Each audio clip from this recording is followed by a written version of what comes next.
بسم اللہ الرحمن الرحیم اللہم صلی علی محمد النبی الامی وعلی آلہ وسلم تسلیما۔ اسلام قبول کرنے والے مسلم بھائیوں کی کہانی خود ان کی زبانی۔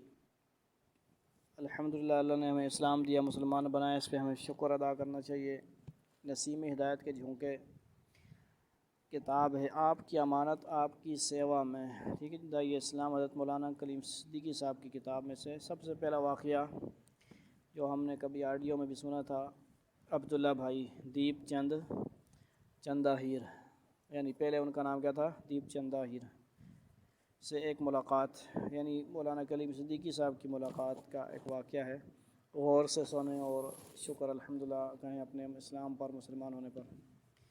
اسلام قبول کرنے کی پاداش میں حرہ کو زندہ جلا دیا گیا، یعنی ان کی بھتیجی جس کا نام حرہ تھا، ٹھیک ہے جی، غار حرا کا بھی نام ہے نا۔ حرا نے جلتی آگ میں ہاتھ آسمان کی طرف اٹھائے اور چیخی، میرے اللہ آپ مجھے دیکھ رہے ہیں نا، میرے اللہ آپ مجھ سے محبت کرتے ہیں نا، اپنی حرا سے محبت کرتے ہیں نا، ہاں میرے اللہ آپ غار حرا سے بھی محبت کرتے ہیں اور گڑھے میں جلتی حرا سے بھی محبت کرتے ہیں نا، آپ کی محبت کے بعد مجھے کسی اور کی محبت کی ضرورت نہیں۔ بِأَيِّ ذَنبٍ قُتِلَتْ، یہ آیت ہے نا، مولانا احمد اواہ ندوی، یہ انہوں نے لکھی ہے۔ یہ تو ایک انہوں نے بیچ میں سے اصل جو اہم بات تھی تو شروع میں لکھی ہے۔ اب یہاں سے گفتگو شروع۔ احمد اواہ، السلام علیکم ورحمۃ اللہ، یعنی احمد صاحب نے ملاقات کی تھی نا، ٹھیک ہے جی۔ عبداللہ، وعلیکم السلام ورحمۃ اللہ وبرکاتہ۔ سوال، عبداللہ بھائی آپ کے علم میں ہوگا کہ ہمارے یہاں پھلت جگہ کا نام ہے، ٹھیک ہے، پھلت سے ایک میگزین ارمغان کے نام سے نکلتا ہے، اس میں کچھ عرصہ سے دسترخوان اسلام پر آنے والے، یعنی دسترخوان اسلام پر آنے والے نئے خوش قسمت لوگوں کے انٹرویو کا سلسلہ چل رہا ہے، اس کے لیے میں آپ سے کچھ باتیں کرنا چاہتا ہوں۔ جواب، بھائی احمد بھائی آنسوؤں کو پوچھتے ہوئے کہا، میں مجھ جیسے ظالم اور کمینے آدمی کی باتیں اس مبارک میگزین میں دے کر کیوں اسے گندہ کرتے ہیں؟ عاجزی کی بات کی نہیں عبداللہ بھائی، ابھی میرے ابا جان، ٹھیک ہے جی، یعنی یہ مولانا کلیم صدیقی صاحب کے بیٹے ہیں عبداللہ، یہ احمد اواہ، ٹھیک ہے جی، وہ گفتگو کر رہے ہیں۔ ابھی ان کو بولتے تھے مولانا کلیم صدیقی صاحب کو، وہ کیا بولتے تھے سارے، ابھی یا اب، عربی کا بھی اب۔ میرے ابا جان حضرت مولانا کلیم صاحب صدیقی مدظلہ کہہ رہے تھے، آپ کی زندگی اللہ کی قدرت کی ایک عجیب نشانی ہے، ان کی خواہش ہے کہ آپ کا انٹرویو ضرور شائع کی جائے۔ آپ کے ابھی اللہ تعالیٰ ان کو لمبی عمر دے، میں اپنے کو ان کا غلام مانتا ہوں، ان کا حکم ہے تو میں سر جھکاتا ہوں، آپ جو سوال کریں میں اس کا جواب دینے کو تیار ہوں۔ سوال، اب پہلے اپنا تعارف کروائیے۔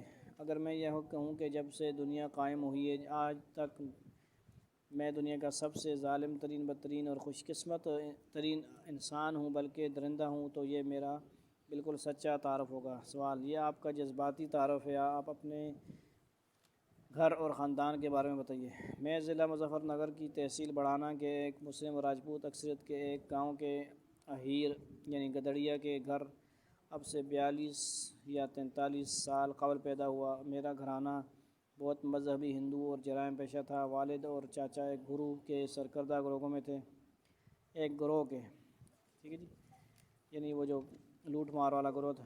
لوٹ مار، ظلم خاندانی طور پر گھٹی میں پڑا ہوا تھا۔ 1987 میں شاملی میں کتنے ہی مسلمانوں کو قتل کیا 1987 میں شاملی میں کتنے ہی مسلمانوں کو قتل کیا۔ 1992 میں بڑھانہ میں بہت سے مسلمانوں کو شہید کیا۔ بڑھانہ میں ایک بہت مشہور نام کا بدمعاش مگر سچا مسلمان تھا، جس سے پورے علاقے کے غیر مسلم تھراتے تھے۔ میں نے اپنے ساتھی کے ساتھ اس کو گولی مار دی۔ اس مسلم دشمنی میں مجھ درندے نے ایک ایسی ظالمانہ حرکت کی، دیر تک روتے رہے۔ شاید ایسی بربریت اور ظالمانہ حرکت آسمان کے نیچے اور زمین کے اوپر کسی نے نہ دیکھی ہوگی اور نہ سنی ہوگی اور نہ خیال کیا ہوگا، پھر دیر تک روتے رہے۔ سوال، آپ اپنے قبول اسلام کے بارے میں بتائیے۔ قرآن شریف کے 30ویں پارے میں ایک سورج بروج ہے نا، اس میں آگ کی کھائی والوں کے بارے میں اللہ نے کہا کہ وہ برباد ہوئے اور ہلاک کیے گئے، یہ صورت شاید میرے بارے میں اتری ہے، بس اتنا ہے وہ آگ والے ہوئے۔ یہ کہا گیا کیا آیت ہے عربی میں سنائیے، یعنی ہلاک کر دیے گئے اور برباد ہو گئے آگ کی خندق والے۔ ٹھیک ہے جی، اعوذ باللہ من الشیطان الرجیم، بسم اللہ الرحمن الرحیم۔ قتل اصحاب الخدود النار ذات الوقود اذ هم علیہا قعود۔ یہ ہے، اگر یہ کہیں رحم کیا گیا آگ والوں پر، عربی میں کیا کیا گیا ہوگا؟ رحمہ اصحاب الخدود النار ذات الوقود۔ اگر یہ کہیں رحم کیا گیا آگ والوں پر، یعنی وہ پوچھ رہے ہیں کہ اس کا اردو کا عربی میں ترجمہ کیا ہوگا؟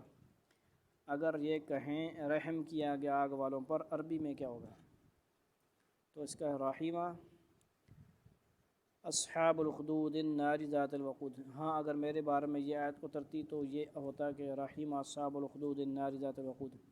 اپنا واقعہ بتائیے۔ ہاں میرے بھائی بتا رہا ہوں، مگر کس منہ سے بتاؤں اور کس دل سے بتاؤں؟ میرا پتھر دل بھی اس واقعے کو سنانے کی ہمت نہیں رکھتا۔ پھر بھی بتائیے، شاید ایسا واقعہ تو اور زیادہ لوگوں کے لیے عبرت کا ذریعہ ہو۔ ہاں بھائی، واقعی میرے قول اسلام کا واقعہ ہر مایوس کے لیے امید دلانے والا ہے کہ وہ کرپادان اور دیالو ارحم الراحمین خدا جب میرے ساتھ ایسا کرم کر سکتا ہے تو کسی اور کے سے مایوس ہونے کی کہاں گنجائش ہے؟ تو سنو احمد بھائی، میرے ایک بڑے بھائی ہیں، اتنے ظلم اور جرائم کے باوجود ہم دونوں بھائیوں میں حد درجہ محبت ہے۔ میرے بھائی کی 2 لڑکیاں اور 2 لڑکے تھے اور میرے کو کوئی اولاد نہیں ہے۔ ان کی بڑی لڑکی کا نام ہیرا تھا، وہ عجیب دیوانی لڑکی تھی، بہت ہی بھاؤک جذباتی، جس سے ملتی بس دیوانوں کی طرح اور جس سے نفرت کرتی پاگلوں کی طرح۔ کبھی کبھی ہمیں یہ خیال ہوتا کہ شاید اس پر اوپری اثر ہے، کئی سیانوں وغیرہ کو بھی دکھایا، مگر اس کا حال جوں کا توں رہا۔ اس نے 8ویں کلاس تک سکول پڑھا، یعنی اس لڑکی کا واقعہ بیان ہو رہا ہے، ٹھیک، بھتیجی کا۔ بڑی ہو گئی تو اس کو گھر کے کام کاج میں لگا دیا، مگر اس کو آگے پڑھنے کا بہت شوق تھا اور اس نے گھر والوں کی مرضی کے بغیر ہائی اسکول کا فارم بھی بھر دیا۔ اس نے 8 دن تک کھیتوں میں مزدوری کی تاکہ فیس بھرے اور کتابیں بھی لے۔ جب کتابیں اس کی خود سمجھ میں نہ آئیں تو وہ برابر میں ایک برہمن کے گھر اس کی لڑکی سے پڑھنے جانے لگی۔ برہمن کا لڑکا بدمعاش اور ڈاکو تھا، نہ جانے کس طرح میری بھتیجے کو اس نے بہکایا اور اس کو لے کر رات کو فرار ہو گیا۔ وہ اس کو لے کر بڑوت کے پاس ایک جنگل میں جہاں اس کا گروہ رہتا تھا پہنچا۔ وہ اس کے ساتھ چلی تو گئی، مگر وہاں جا کر اسے اپنے ماں باپ کی عزت جانے اور ان کی بدنامی اور اپنی غلطی کا احساس ہوا، چنانچہ وہ چپکے روتی تھی۔ اس گینگ میں ادریس پور کا ایک مسلمان لڑکا بھی رہتا تھا۔ ایک روز اس نے اسے روتے ہوئے دیکھ لیا۔ اس نے رونے کی وجہ معلوم کی تو اس نے بتایا کہ میں کم عمری اور کم سمجھی میں اس کے ساتھ آ تو گئی، مگر مجھے اپنی عزت خطرے میں لگ رہی ہے اور میرے ماں باپ کی پریشانی مجھے بہت زیادہ آ رہی ہے۔ اس کو ہیرا پر ترس آ گیا اور اس نے بتایا کہ میں مسلمان ہوں اور مسلمان اپنے عہد کے سچے کو کہتے ہیں، میں تجھے اپنی بہن بناتا ہوں، میں تیری عزت کی حفاظت کروں گا۔ اس نے اپنے ساتھیوں سے کہا کہ یہ لڑکی تو بہت بہادر اور اپنے ارادے کی پکی معلوم ہوتی ہے، ہمیں اپنے گروہ میں 1-2 لڑکیوں کو ضرور شامل کرنا چاہیے، اکثر ہمیں اس کی ضرورت ہوتی ہے۔ اب جنگل میں اس کو ساتھ رکھنے کا طریقہ یہ ہے کہ اس کو لڑکوں کے کپڑے پہناؤ۔ اس کی بات سب ساتھیوں کی سمجھ میں آ گئی۔ ہیرا کو کپڑے پہنا کر لڑکا بنایا گیا اور وہ اسے اپنے ساتھ لے کر پھرتے رہتے تھے۔ اس نے دیکھا کہ 10-12 لوگوں میں ایک مسلمان کا حال سب سے الگ تھا۔ وہ بات کا پکا تھا، اچھی رائے دیتا تھا، جب مال بنتا تھا تو اس میں کچھ غریبوں کا حصہ رکھتا تھا۔ ہیرا کو الگ کمرے میں سلاتا تھا اور رات کو بار بار اٹھ کر دیکھتا تھا کہ کوئی ساتھی ادھر تو نہیں آیا۔ جب کچھ روز ہیرا کو ان کے ساتھ ہو گئے اور ان کو اطمینان ہو گیا کہ وہ ان کے گینگ کی ممبر بن گئی ہے تو اس سے چوکسی کم کر دی۔ کیا مطلب؟ چوکیداری کم کر دی۔ اب اس نے ایک روز ہیرا کو ایک بہانے سے بڑوت بھیجا، یعنی جگہ اس کا جو گھر تھا نا، اور ہیرا سے کہا کہ تم وہاں سے تانگے میں بیٹھ کر ہمارے گھر ادریس پور چلی جانا اور وہاں جا کر میرے چھوٹے بھائی سے سارا حال سنانا اور کہنا کہ تیرے بھائی نے بلایا ہے، اور اس کو بتا دینا کہ وہ یہاں آ کر یہ کہے کہ وہ لڑکی بڑوت والوں نے شک میں پکڑ کر پولیس والوں کو دے دی ہے۔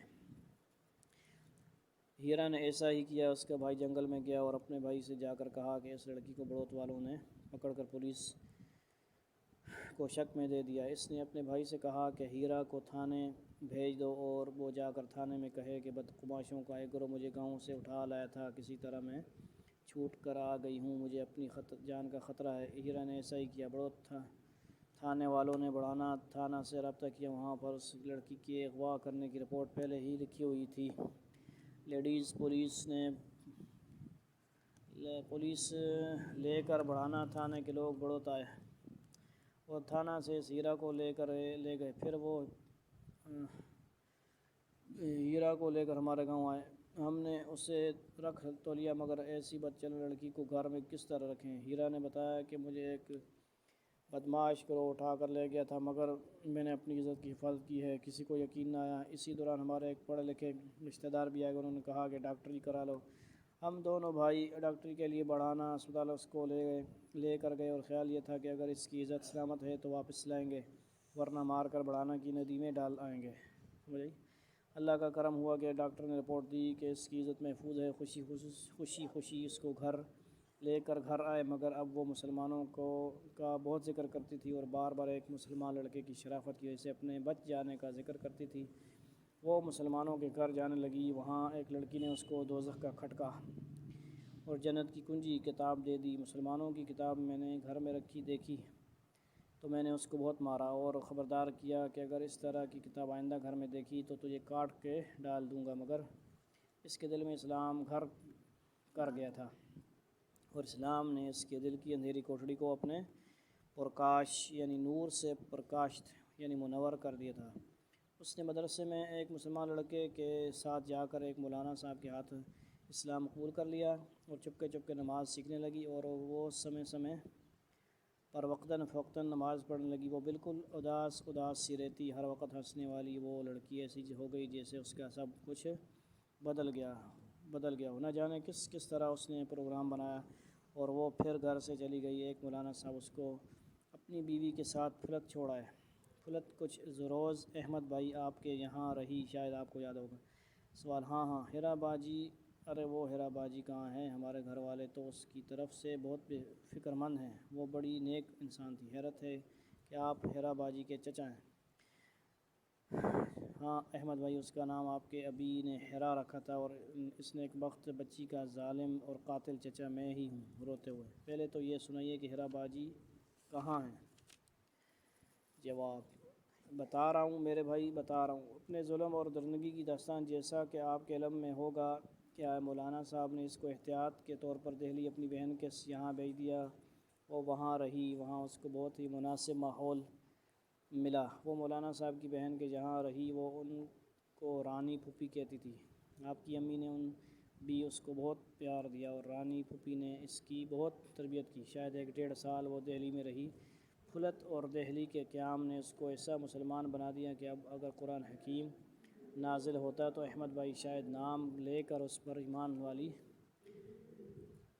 اس شہید بچی کا ضرور ذکر اس میں ہوتا۔ اسے اپنے گھر والوں سے بہت محبت تھی، خصوصاً اپنی ماں سے بہت محبت تھی۔ اس کی ماں بہت بیمار رہتی تھی۔ ایک رات اس نے خواب میں دیکھا کہ میری ماں مر گئی ہے۔ آنکھ کھلی تو اس کو ماں کی بہت یاد آئی۔ اگر اس کی ماں ایمان لائے بغیر مر گئی تو کیا ہوگا، یہ سوچ کر وہ رونے لگی اور اس کی چیخیں نکلنے لگ گئیں۔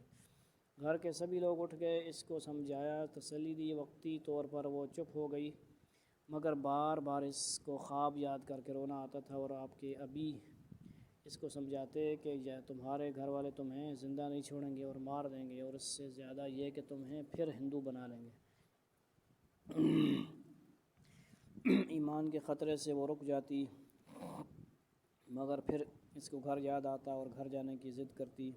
بہت مجبور ہو کر مولانا نے اس کو اجازت دے دی، مگر سمجھایا کہ تم صرف اپنے گھر والوں کو اسلام کی دعوت دینے کی نیت سے گھر جاؤ، اور واقعی اگر تمہیں اپنے گھر والوں سے محبت ہے تو محبت کا سب سے ضروری حق یہ ہے کہ تم ان کو اسلام کی دعوت دو اور ان کو دوزخ کی آگ سے بچانے کی فکر کرو۔ ہیرا نے کہا کہ وہ اسلام کے نام سے بھی چڑھتے ہیں، وہ ہرگز اسلام نہیں قبول کر سکتے ہیں۔ اس نے گھر میں بتایا تھا کہ مولانا صاحب نے کہا کہ جب اللہ تعالیٰ ان کے سینے کو اسلام کے لیے کھول دیں گے تو پھر وہ کفر اور شرک سے بھی اسی طرح چڑھنے لگیں گے جس طرح اسلام سے چڑھتے ہیں۔ مولانا صاحب نے اس سے کہا کہ تم بھی تو اسلام سے اسی طرح چڑھتی تھی جس طرح اب شرک سے نفرت کرتی ہو۔ اللہ سے دعا کرو اور مجھ سے عہد کرو کہ میں اب گھر اپنی ماں اور گھر والوں کو دوزخ سے بچانے کی فکر میں جا رہی ہوں۔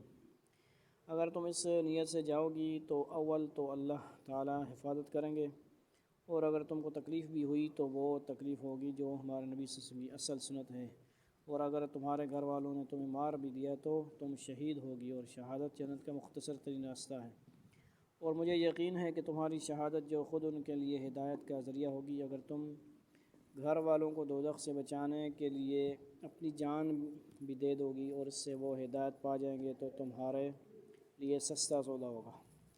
مولانا صاحب بتاتے ہیں کہ انہوں نے اس کو 2 رکعت نماز پڑھ کر اللہ سے ہدایت کی دعا کرنے اور دعوت کی نیت سے اپنے گھر جانے کا عہد کرنے کو کہا۔ وہ دہلی سے پھلت اور پھر گھر آ گئی۔ ہم لوگ اس کو دیکھ کر آگ بگول ہو گئے۔ میں نے اس کو جوتوں اور لاتوں سے مارا۔ اس نے یہ تو نہیں بتایا کہ میں کہاں رہی، البتہ یہ بتا دیا کہ میں مسلمان ہو گئی ہوں اور اب مجھے اسلام سے کوئی ہٹا نہیں سکتا۔ ہم اس پر سختی کرتے تو وہ رو رو کر الٹا ہمیں اس مسلمان ہونے کو کہتی۔ اس کی ماں بہت بیمار تھی، 2 مہینے کے بعد وہ مر گئی تو اس کو دفن کرنے کے لیے مسلمانوں کو دینے کو کہتی رہی کہ میری ماں نے میرے سامنے کلمہ پڑھا ہے، وہ مسلمان مری ہے، اس کو جلانا بڑا ظلم ہے، مگر ہم لوگ کس طرح اس کو دفن کرتے؟ اس کو جلا دیا۔ ہم لوگوں نے اس کو میرٹھ اس کی ننیال میں پہنچا دیا۔ ننیال اس کے ماموں اس کی مسلمانی سے عاجز آ گئے اور انہوں نے مجھے اور میرے بھائی کو بلایا کہ اس ادھرم لا مذہب کو ہمارے یہاں سے لے جاؤ۔ ہم لوگ روز روز کے جھگڑوں سے عاجز آ گئے ہیں۔ میں نے بجرنگ دل کے ذمہ داروں سے مشورہ کیا تو سب نے اسے مار ڈالنے کا مشورہ دیا۔ میں اسے گاؤں لے آیا۔ ایک دن جا کر ندی کے کنارے 5 فٹ گہرا گڑھا کھودا۔ میں اور بڑے بھائی دونوں اس کو گاؤں لے جانے کے بہانے لے کر چلے کہ تیری بوا کے یہاں جا رہے ہیں۔ اس کو شاید سپنے یا خواب میں معلوم ہو گیا تھا۔ وہ نہائی اور نئے کپڑے پہنے اور ہم سے کہا کہ چچا آخری نماز تو پڑھنے دو۔ جلدی سے نماز پڑھی اور خوشی خوشی دلہن سی بن کر ہمارے ساتھ چل دی۔ آبادی سے 2 راستے سے الگ جانے کے باوجود اس نے ہم سے بالکل نہیں پوچھا کہ گھر ادھر کہاں۔ ندی کے بالکل پاس جا کر اس نے ہنس کر اپنے باپ سے پوچھا، آپ مجھے بوا کے گھر لے جا رہے ہیں یا پیا کے گھر؟ اللہ! دیر تک روتے ہوئے، یعنی یہ ایموشنل ہوئے، پانی منگا کر پلاتے ہوئے، ہاں بات پوری کر دیجئے۔ کس دل سے پوری کروں؟ ہاں بھائی، پوری تو کرنی ہی ہے۔ میرے تھیلے میں 5 لیٹر پٹرول تھا۔ ہیرا کا حقیقی باپ اور میں ظالم چچا، اور ہم دونوں کے ساتھ وہ سچی عاشقہ اور شہیدہ۔ ہم اس کو لے کر گڑھے کے پاس پہنچے جو 1 روز پہلے پروگرام کے تحت گھودا تھا۔ اس درندہ چچا نے یہ کہہ کر کہ اس پھول سی بچی کو اس گڑھے میں دھکا دے دیا کہ تو ہمیں نرک کی آگ سے کیا بچائے گی، لے خود مزہ چکھ نرک کا، یعنی آگ کا۔ گڑھے میں دھکا دے کر میں نے اس کے اوپر وہ سارا پٹرول ڈال دیا اور ماچس جلائی۔ میرے بڑے بھائی بس روتے ہوئے اس کو کھڑے دیکھتے رہے۔ جلی ہوئی ماچس کی تیلی اس پر ایسے لگی کہ آگ اس کے نئے کپڑوں میں بھڑک اٹھی۔ وہ گڑھے میں کھڑی ہوئی اور جلتی آگ میں ہاتھ آسمان کی طرف اٹھائے ہوئے،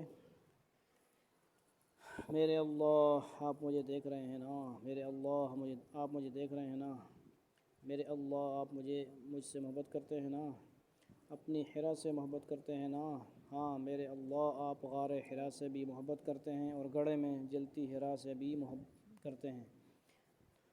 آپ کی محبت کے بعد مجھے کسی اور کی محبت کی ضرورت نہیں۔ ٹھیک ہے جی، اس کو بیان کرنا بھی ایک بہت طریقہ۔ اس کے بعد اس نے زور زور سے کہنا شروع کیا، پتا جی اسلام قبول کر لینا، چچا جی مسلمان ضرور ہو جانا، چچا جی مسلمان ضرور ہو جانا، ہچکیوں سے روتے ہوئے۔ اس پر مجھے بہت غصہ آیا اور میں بھائی کا ہاتھ پکڑ کر چلا آیا۔ بھائی صاحب مجھ سے کہتے رہے کہ ایک بار اور سمجھا کر دیکھ لیتے، مگر مجھے ان پر غصہ آیا۔ بعد میں واپس آتے ہوئے ہم نے گڑھے کے اندر سے زور زور سے لا الہ الا اللہ کی آوازیں آتی سنی اور ہم اپنے فریضہ کو ادا کرنا سمجھ کر واپس چلے آئے، مگر اس شہید محبت کا یہ اخیر جملہ مجھ درندہ اور صفاق کے پتھر دل کو ٹکڑے کر گیا۔ میرے بھائی گھر آ کر بیمار پڑ گئے اور ان کے دل میں صدمہ سا بیٹھ گیا اور یہ بیماری ان کے لیے جان لیوا ثابت ہوئی۔ مرنے سے 2 دن پہلے انہوں نے مجھے بلایا اور کہا ہم نے زندگی میں جو کیا وہ کیا، مگر اب میری موت میرے حرا کے دھرم پر جائے بغیر نہ ہو سکتی۔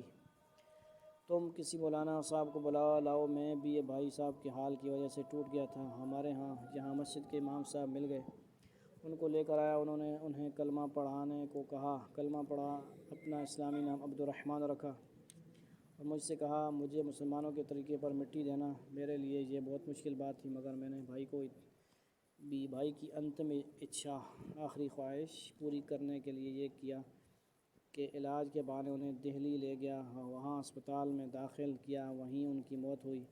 وہ بہت اطمینان سے مرے۔ پھر ہمدرد کے ایک ڈاکٹر کو میں نے ان کے قبول اسلام کا حال سنایا تو انہوں نے وہاں سنگم و ہار کے کچھ مسلمانوں کو بلا کر ان کے کفن دفن وغیرہ کا انتظام کیا۔ یہ پہلا حصہ ہم نے پڑھ لیا ہے، دوسرا حصہ انشاءاللہ پھر پڑھیں گے۔ والسلام علیکم۔